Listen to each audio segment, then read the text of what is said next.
Oof, that's a bit too much, isn't it? Doom the Dark Ages is a very different Doom experience, and with parry being one of, if not the main gameplay mechanic, you either love parrying or you can fuck right off. I've played both Doom 2016 and Doom Eternal back to back just recently, and I gotta say, this one's my favorite. That being said, this game has some issues. For example, the parry, even though I like it, gets a bit old. The performance is awful for an FPS game, and I've had a few bugs and glitches. But first, let's talk about gameplay. Combat is slower. You feel like a tank and so on, but it's not slow by any means. I'd say it's around the middle between Doom 2016 and Doom Eternal, probably a bit towards the Doom Eternal end. Talking about speed, they added sprint for some reason. I know the old ones had it, but I don't see a reason for it to be here. There's basically no situation where you wouldn't want to be sprinting, so it ends up being a button you have to constantly be pressing.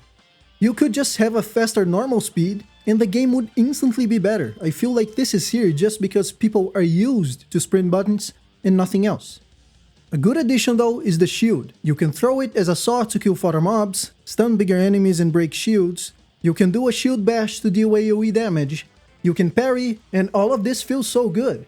It's a big reason why I like this game. I just love the little combos you can do with it. Alternating between throwing it, shooting, and bashing is so seamless and nice.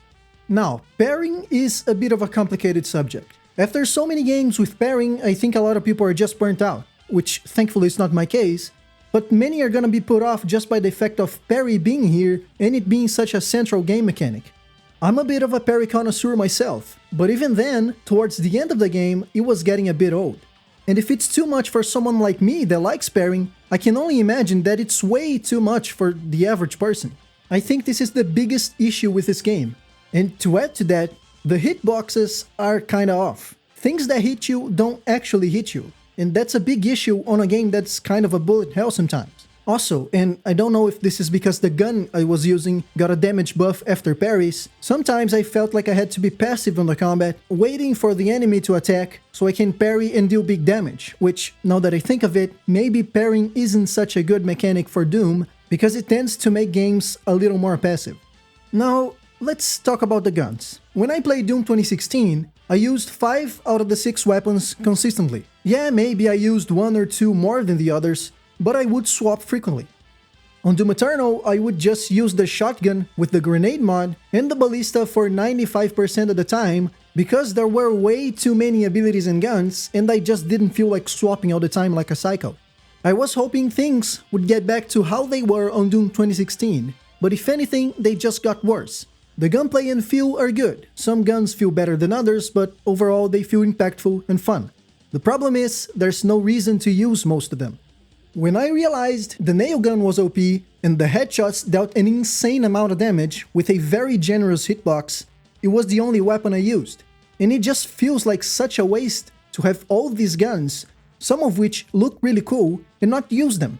But there are no reasons to swap. First of all, swapping takes way too long.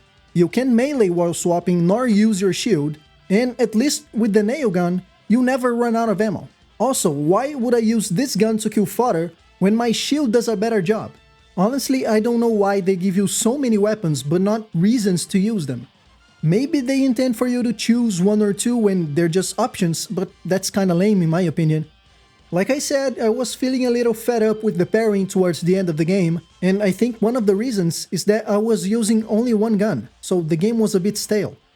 Now, glory kills are now called executions, and instead of being long animations that kind of interrupt the flow of the game, they're now quick strikes that barely even take half a second, so it's a very good improvement, even though I still feel like they're a bit too slow for my taste. Also, some of the stronger enemies now have 2 phases, and when you deal enough damage to them, you can do a glory strike that makes them weaker or change their moveset, and I think it's a good way to add variety to the gameplay. On the topic of variety, there are a decent amount of puzzles here, and they do their job quite well in my opinion. They aren't very hard and generally don't take too long. Also, the Slayer doesn't assume you are tired and give you the answer if you're taking a bit too long, so that's good. They also added these dragon and mecha segments. I like the idea of them, and they can be a bit fun, but they feel kind of tacked on. I don't know if they decided to add them towards the end of development so they didn't have much time, but they aren't very fleshed out at all and are kind of shallow. Even so, the mecha is rather fun when they give you this immense shotgun, but other than that, and having a Doom Fist Punch, it's like I said, tacked on and shallow. And by the way, why would you have this gigantic machine that must cost a fortune if you can kill these Titan demons with these little bitty turrets? The dragon is much of the same, if not a bit worse. It's just a little minigame you have to get a bit of a change of pace, and as someone who likes fighter jets in Battlefield, the dogfights could be nice, but feel way too arcadey and have insane auto-aim, so it's just kinda boring. All of that being said though, they do their job of changing the pace, although sort of poorly. The maps are much more open in general, and in some stages, they are basically completely open, which was nice coming from Doom 2016 that, for most of the game, you would enter a room, the room would get locked until you killed all the enemies, and then you'd move on to another room that would get locked. Now on some other minor issues I had, life sigils. In Doom Eternal, if you had a life sigil and you died, you would just respawn. It was a bit disorienting and you kinda had to look around to see where you were, but it worked.